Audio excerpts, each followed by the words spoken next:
मैं भी उस मंच पर था, नरेशानंद जी भी थे। हमारे बगल में एक सन्यासी बैठे थे। उन्होंने कहा कि मैं गया था कुप्पा घाट गुरु महाराज से दीक्षा लेने के लिए। तो गुरु महाराज से मैं प्रार्थना किया कि हजूर मैं दीक्षा लेने के लिए आया हूं। तो गुरु महाराज ने कहा कि मैं तो दीक्षा नहीं देता हूं, संतसेवी जी से दीक्षा ले लीजिए।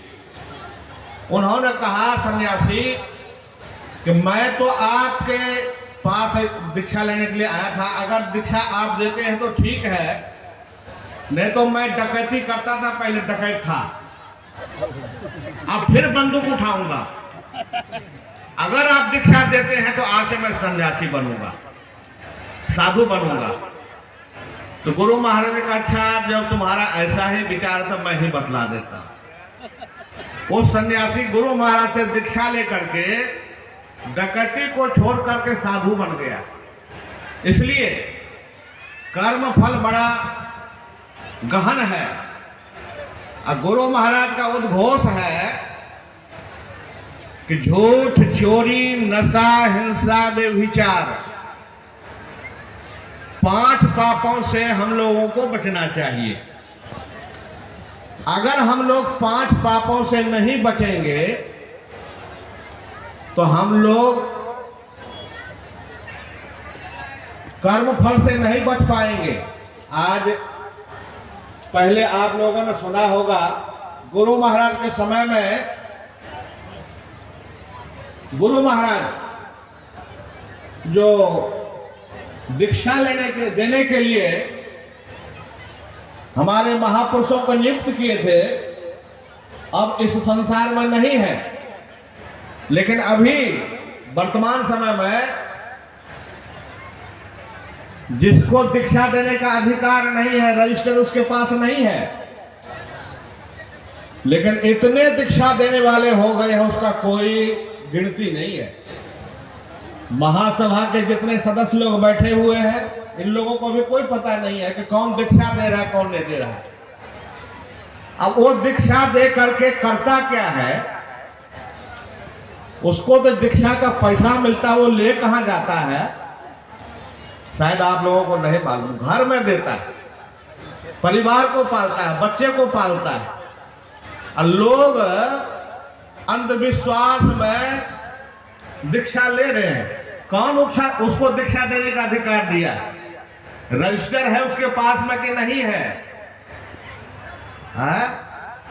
जगह जगह सुन रहा हूं कि लोग दीक्षा दे रहे हैं। क्यों? कल तो सफेद में था, 3 दिन हुआ उसको सब कपड़ा लिए, संन्यास का दीक्षा, अब दीक्षा देना शुरू कर दिए। उसका भी तो कोई कर्म फल होगा। सन्यासी बन के जो दीक्षा दे रहा है, घर में पैसा दे रहा है। हम अपनी आंखों से देखी हुई बात में बता रहा हूं। गुरु महाराज के समय में सन्यासी एक थे, नाम नहीं बोलूंगा, घर में रहते थे, दीक्षा देते थे, प्रवचन करते थे, और अंत में उनकी बड़ी दुर्गति हुई। बड़ी दुर्गति हुई उनकी, आंखों देखी बात में बता रहा हूं।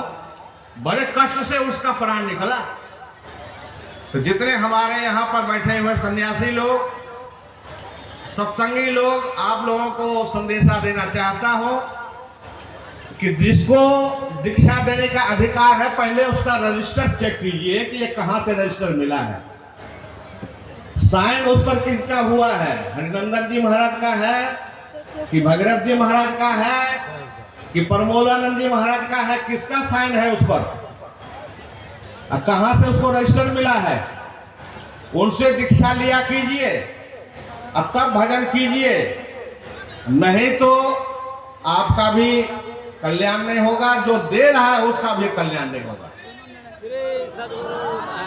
समय तो लगभग हो चुका है। एक बात और बता देता हूं मन से। कुछ जगह संत मत सत्संग का आश्रम बना हुआ था, गुरु महाराज के नाम से आश्रम रजिस्टर है, लेकिन कुछ लोगों ने उसको तोड़ दिया। और उसका जो है ईंट पत्थर घर में लगा लिया, वह सन्यासी घर में बैठा है। श्री सद्गुरु महाराज की जय, श्री सद्गुरु महाराज की जय। स्वागतम गुरुदेव शरणागतम गुरुदेव, स्वागतम गुरु